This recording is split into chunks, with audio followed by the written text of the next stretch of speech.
म्हणजे विचार करा, 1920 सालची गोष्ट आहे. अमेरिकेतल्या बॉस्टन शहरात एक तरुण भारतीय संन्यासी येऊन पोचतो. हो.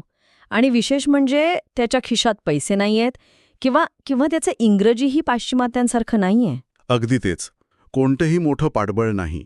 पण तरीही अवघ्या काही वर्षांतच हाच संन्यासी अमेरिकेतली सर्वात मोठी ऑडिटोरियम्स गर्दीने भरून टाकू लागतो. खरंय. तत्कालीन शास्त्रज्ञ, उद्योगपती आणि विचारवंत त्याला ऐकण्यासाठी अक्षरशः तासनतास रांगेत उभे राहायचे. आणि पुढे जाऊन याच व्यक्तीच्या जीवनावरील एक पुस्तक स्टीव्ह जॉब्ससारख्या तंत्रज्ञान विश्वातल्या दिग्गजाला इतकं प्रभावित करतं की जॉब्स त्यांच्या स्वतःच्या अंत्यविधीसाठी आलेल्या प्रत्येकाला त्या पुस्तकाची एक प्रत भेट देण्याची व्यवस्था करून ठेवतात. बापरे. आजची आपली ही सखोल चर्चा म्हणजे आपला आजचा हा डीप डाईव्ह त्याच अद्भुत साहित्यावर आधारित आहे. ऑटोबायोग्राफी ऑफ अ योगी. परमहंस योगानंद यांच्या या नोंदींनी जगभरातल्या लाखो लोकांचं आयुष्य कसं बदललं याचा आपण आज शोध घेणार आहोत. आणि ही चर्चा अतिशय रंजक होणार आहे कारण हे साहित्य केवळ एका व्यक्तीचा जीवनप्रवास नाहीये. हा मानवी चेतनेचा म्हणजे कॉन्शियसनेसचा एक अत्यंत सखोल अभ्यास आहे. हो ना. आपण नेहमी स्वतःच्या अस्तित्वाबद्दल, जगण्याच्या उद्देशाबद्दल प्रश्न विचारत असतो. अगदी बरोबर. आणि हे साहित्य आपल्याला त्या प्रश्नांची केवळ तात्विक उत्तरे देत नाही, तर तो अनुभव घेण्यासाठी प्रत्यक्ष मार्ग दाखवतो. म्हणूनच मला असं वाटतं की आपण नेहमी भौतिक जगात खजिना शोधत असतो. पण हे पुस्तक म्हणजे एखाद्या लपलेल्या खजिन्यापर्यंत पोचण्याचा अचूक नकाशा आहे. वा, छान उपमा आहे. आणि तो खजिना सोने नाण्यांचा नसून आपली आंतरिक शांतता आणि जीवनाचा खरा अर्थ आहे. पण हा प्रवास समजून घेण्यासाठी आपल्याला अगदी सुरुवातीला जावं लागेल, त्यांच्या बालपणात. हो, कारण तिथूनच या सगळ्याची सुरुवात झाली. स्रोतामध्ये असं स्पष्ट लिहिलंय की मुकुंद, जे परमहंस योगानंदांचं बालपणीचं नाव होतं, त्यांच्या मनात अगदी कोवळ्या वयापासूनच देवाचा शोध घेण्याची एक तीव्र ओढ होती. हो, आणि ती ओढ सामान्य नव्हती. अनेकदा आपण पाहतो की वयाच्या 8व्या 10व्या वर्षी मुलं आपली ओळख शोधण्यात मग्न असतात. हो, खेळण्यात किंवा नवीन गोष्टी अनुभवण्यात. बरोबर. पण मुकुंद यांची अवस्था वेगळी होती. त्यांच्या आत एक अशी पोकळी होती जी या भौतिक जगातल्या कोणत्याही गोष्टींनी भरून निघणारी नव्हती. पण इथेच मला एक प्रश्न पडतो. म्हणजे आपण सगळेच जीवनात काहीतरी शोधत असतो. पण एका लहान मुलाचं मन थेट देवाला कसं भेटायचंय असाच विचार का करत असेल? हे थोडं अस्वाभाविक नाही का वाटत? म्हणजे मुळातच हा विचार त्यांच्या मनात इतक्या प्रबळपणे कुठून आला असावा? हा प्रश्न खूप महत्वाचा आहे. आणि याचं उत्तर भारतीय तत्वज्ञानातल्या एका संकल्पनेत दडलेलं आहे. संस्कार. संस्कार म्हणजे नेमकं काय? साहित्यानुसार हा त्यांचा केवळ या जन्माचा प्रवास नव्हता. त्यांच्या आत पूर्वीच्या अनेक जन्मजन्मांतरीच्या साधनांचे संस्कार दडलेले होते. त्यामुळे हे काही बालसुलभ कुतूहल नव्हतं, तर ती एक प्रगल्भ आध्यात्मिक ओढ होती. अच्छा, म्हणजे तो शोध आधीपासूनच सुरू होता. अगदी. आणि विशेषतः त्यांच्या आईच्या निधनानंतर ही ओढ अधिकच तीव्र झाली. आईच्या प्रेमाला पारखं झाल्यानंतर त्यांनी विश्वाच्या जगन्मातेचा किंवा ईश्वरी प्रेमाचा शोध घेण्यास सुरुवात केली. ती नुसती उत्सुकता नव्हती, तर ती जगण्याची एक अनिवार्य गरज बनली होती. म्हणजे त्यांच्यासाठी तो शोध हा श्वास घेणे इतकाच महत्वाचा झाला होता. होय, अगदी तसंच. आणि अशा या अथांग प्रवासात जेव्हा एखादी व्यक्ती निघते तेव्हा दिशा भरकटण्याची शक्यता खूप जास्त असते. बरोबर. कारण तुमच्याकडे ऊर्जा प्रचंड आहे, पण ती कुठे आणि कशी वापरायची हे सांगणारं कुणीतरी हवं असतं. खरंय, एक मार्गदर्शक हवा असतो. आणि इथेच या साहित्यातला सर्वात महत्वाचा टप्पा येतो, त्यांचे गुरु श्री युक्तेश्वर यांच्याशी झालेली भेट. अगदी बरोबर. श्री युक्तेश्वर यांच्या भेटीला या साहित्यात टर्निंग पॉइंट मानलं गेलं आहे. टर्निंग पॉइंट का बरं? कारण तोपर्यंत मुकुंद केवळ एका भावनिक ओढीने देवाचा शोध घेत होते. ते अनेक साधू संतांना भेटायचे, हिमालयात पळून जाण्याचा विचार करायचे. पण श्री युक्तेश्वरांनी त्यांच्या या भावनिक ऊर्जेला एका शिस्तीच्या चौकटीत आणलं. म्हणजे नुसत्या भावना उपयोगाच्या नाहीत असं? हो. त्यांनी मुकुंदला शिकवलं की अध्यात्म म्हणजे केवळ भावनांच्या आहारी जाणं नाही, तर तो एक अत्यंत अचूक आणि शास्त्रशुद्ध मार्ग आहे. इथे मला एक कम्प्युटरची अॅनालॉजी सुचते बघा. तुम्हाला काय वाटतं? जर आपला आध्यात्मिक प्रवास हा एखादा अतिशय गुंतागुंतीचा कम्प्युटर प्रोग्राम असेल, तर गुरु हे त्या प्रोग्राममधले बग्स किंवा चुका शोधून काढणारे मास्टर कोडर आहेत. तेच तुम्हाला सांगतात की तुमचा कोड कुठे चुकलाय आणि तो कसा दुरुस्त करायचा. तुमची अॅनॉलॉजी योग्य दिशेने जातीये, पण श्री युक्तेश्वरांच्या बाबतीत सांगायचं तर ते केवळ बग्स शोधून काढत नव्हते, तर ते मुकुंदे यांच्या अहंकाराची पूर्ण हार्ड ड्राईव्हच फॉर्मॅट करत होते. बापरे, हार्ड ड्राईव्ह फॉर्मॅट. हो, कारण श्री युक्तेश्वर हे अत्यंत कडक शिस्तीचे गुरु होते. ते गोड बोलून शिष्यांचा लाड करत नसत. ते शिष्यांच्या चुकीच्या धारणांवर, त्यांच्या अहंकारावर थेट घाव घालत असत. म्हणजे जुना डेटा पूर्ण डिलीट करायचा. बरोबर, कारण जोपर्यंत तो खोटा अहंकार नष्ट होत नाही तोपर्यंत नवीन प्रोग्रॅम इन्स्टॉलच करता येत नाही. वाव, हे खूपच सखोल आहे. आणि मग या नवीन प्रोग्रामच्या इन्स्टॉलेशन प्रक्रियेचा सर्वात महत्वाचा भाग म्हणजे क्रियायोग. नक्कीच. या साहित्यात क्रियायोगाचा वारंवार उल्लेख येतो. जर गुरु हे मास्टर कोडर असतील तर मला वाटतं क्रियायोग ही ती सिस्टम सुरळीत चालवणारी ऑपरेटिंग सिस्टम आहे. अगदी बरोबर ओळखलत. पण मला इथे तुम्हाला थांबून विचारायचे, नक्की काय आहे हा क्रियायोग? आपण अनेकदा ध्यानाबद्दल ऐकतो. लोक म्हणतात डोळे मिटा आणि श्वासावर लक्ष केंद्रित करा. क्रियायोग याहून वेगळा कसा आहे? हा खूपच रंजक भाग आहे. मी सांगते. क्रियायोग हे केवळ डोळे मिटून बसणं किंवा श्वासावर लक्ष केंद्रित करणं नाही. मग एक प्रगत आणि अत्यंत प्राचीन तंत्र आहे जे थेट तुमच्या मज्जासंस्थेवर म्हणजेच नर्वस सिस्टीमवर काम करतं.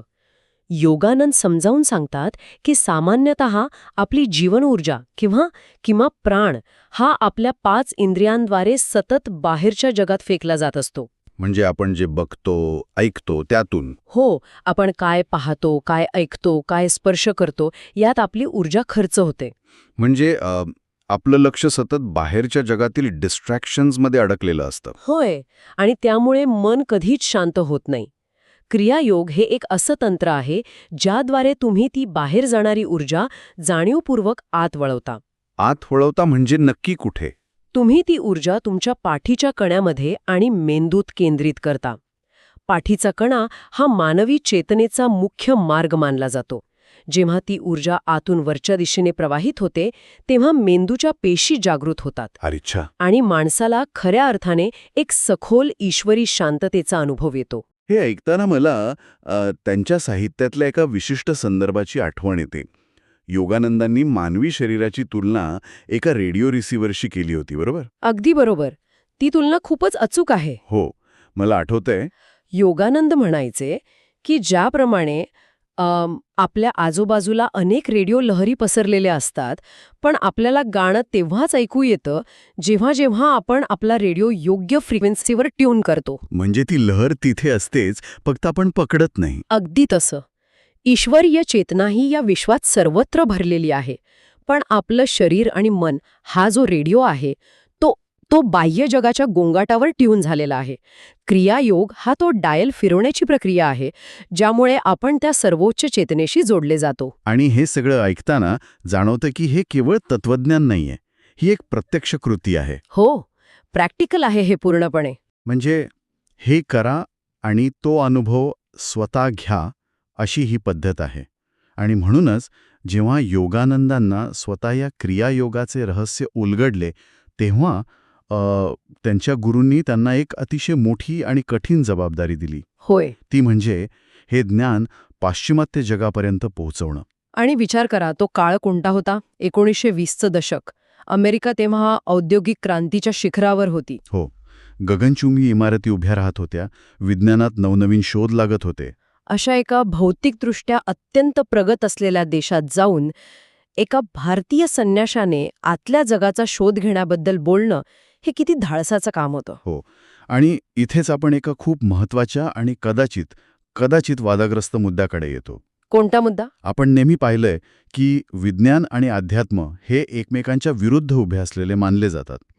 म्हणजे एकीकडे विज्ञान आहे ज्याला पुरावे लागतात, जे प्रयोगांवर, गणितावर आणि मोजमापावर अवलंबून आहे, आणि दुसरीकडे अध्यात्म आहे जे श्रद्धेवर, विश्वासावर आणि डोळ्यांना न दिसणाऱ्या अनुभवांवर आधारित असल्याचं मानलं जातं. बरोबर. मग या स्रोतामध्ये या दोन अत्यंत भिन्न वाटणाऱ्या गोष्टींचा मेळ कसा घातलाय? हे दोन्ही एकत्र कसे येऊ शकतात? हाच योगानंदांच्या शिकवणीचा सर्वात मोठा गाभा होता. त्यांनी पाश्चिमात्य जगाला हेच पटवून दिलं की विज्ञान आणि अध्यात्म हे विरुद्ध दिशेला जाणारे रस्ते नाहीत. ते दोन्ही एकाच सत्याचा शोध घेत आहेत. पण कसं? विज्ञानाचे मार्ग तर वेगळे आहेत ना? हे बघा, विज्ञान काय करतं? ते बाह्य जगातील नियमांचा अभ्यास करतं. गुरुत्वाकर्षण कसं काम करतं, अणूची रचना कशी आहे, हे शोधून काढतं. पण अध्यात्म हे आतल्या जगाचं विज्ञान आहे. आतल्या जगाचं विज्ञान? हो. मानवी चेतना काय आहे, विचारांचा उगम कुठे होतो, दुःख का निर्माण होतं. ज्याप्रमाणे भौतिक विज्ञानाचे नियम आहेत, तसेच चेतनेचेही नियम आहेत. म्हणजे ते असं म्हणत होते की अध्यात्म ही काही अंधश्रद्धा नाही, तर ती एक प्रयोगशाळाच आहे. फक्त ती प्रयोगशाळा बाहेर नाही, तर आपल्या आत आहे. अगदी तसंच. योगानंदांनी स्पष्टपणे सांगितलं की अंधश्रद्धेवर अवलंबून राहू नका. अरे वा! त्यांनी अमेरिकन शास्त्रज्ञांना आणि विचारवंतांना चक्क आव्हान दिलं की जसे तुम्ही लॅबमध्ये प्रयोग करता, तसेच तुम्ही स्वतःच्या श्वासावर, स्वतःच्या मनावर प्रयोग करून पहा. आणि क्रियायोग हे त्या प्रयोगाचं साधन होतं. म्हणजे लोकांना स्वतः अनुभव घ्यायला सांगितला. हो ना. आणि जेव्हा लोक तो प्रयोग करायला लागले, तेव्हा त्यांना खरोखरच मानसिक शांततेचे आणि शारीरिक आरोग्याचे परिणाम दिसू लागले. त्यामुळेच विज्ञानाची कास धरणाऱ्या पाश्चिमात्य जगानेही त्यांच्या विचारांना स्वीकारलं. हे पटण्यासारखं आहे, पण एक मिनिट थांबा, मला इथे थोडं थांबवायचंय तुम्हाला. हो, बोला ना. आपण विज्ञानाबद्दल बोलतोय, प्रयोगांबद्दल बोलतोय, पण जेव्हा आपण प्रत्यक्ष हे पुस्तक वाचतो, तेव्हा साहित्यामध्ये अशा काही गोष्टी समोर येतात ज्या प्रथमदर्शनी विज्ञानाच्या चौकटीत अजिबात बसत नाहीत. तुम्ही पुस्तकात वर्णन केलेल्या चमत्कारांबद्दल बोलत आहात का? हो, नक्कीच. म्हणजे या साहित्यात टेलेपॅथीचे उल्लेख आहेत, नुसत्या स्पर्शाने किंवा दुरून रोगमुक्ती केल्याचे प्रसंग आहेत. एवढंच नाही तर एकाच वेळी 2 वेगवेगळ्या ठिकाणी दिसणारे संत, हवेत तरंगणारे योगी आणि अन्नाविना वर्षानुवर्ष जगणाऱ्या व्यक्तींचं वर्णन आहे. एक आधुनिक विज्ञानावर विश्वास ठेवणारा वाचक म्हणून हे पचवणं खूप कठीण आहे. हे एखाद्या फॅन्टसी कादंबरीसारखं वाटत नाही का? तसं पाहिलं तर तुमचं म्हणणं योग्य आहे. हे सगळं वाचताना विज्ञान आणि अध्यात्म एकच आहेत हा दावा कुठेतरी कमकुवत झाल्यासारखा वाटतो. याकडे कसं पाहिजे? तुमचा हा संशय अतिशय नैसर्गिक आहे. किंबहुना जेव्हा हे पुस्तक पहिल्यांदा प्रकाशित झालं, तेव्हा अनेक शास्त्रज्ञांनाही हाच प्रश्न पडला होता. पण इथे एक अत्यंत महत्त्वाची गोष्ट समजून घ्यायला हवी. योगानंद हे चमत्कार जादू म्हणून मांडत नाहीत. ते त्यामागील भौतिक शास्त्र समजावून सांगतात. चमत्कारांमागे भौतिकशास्त्र? ते कसं शक्य आहे? मी सांगते. अल्बर्ट आइन्स्टाईन यांनी सिद्ध केलं की पदार्थ म्हणजे मॅटर आणि ऊर्जा म्हणजे एनर्जी हे एकच आहे. E=mc². हो, तो प्रसिद्ध फॉर्म्युला. बरोबर. म्हणजे जे आपल्याला घन पदार्थ वाटतं ते मुळात घनीभूत झालेली ऊर्जाच आहे. योगानंद स्पष्ट करतात की जे महान योगी असतात त्यांनी त्यांच्या ध्यानाच्या माध्यमातनं या ऊर्जेवर आणि चेतनेवर इतकं प्रबळ नियंत्रण मिळवलेलं असतं की ते भौतिक नियमांच्या पलीकडे जाऊन काम करू शकतात. बापरे, म्हणजे ते स्वतः ऊर्जेला कंट्रोल करतात? हो. त्यांच्यासाठी हे जग एक माया किंवा ऊर्जेचा खेळ आहे, ज्याला ते आपल्या प्रबळ इच्छेने आकार देऊ शकतात.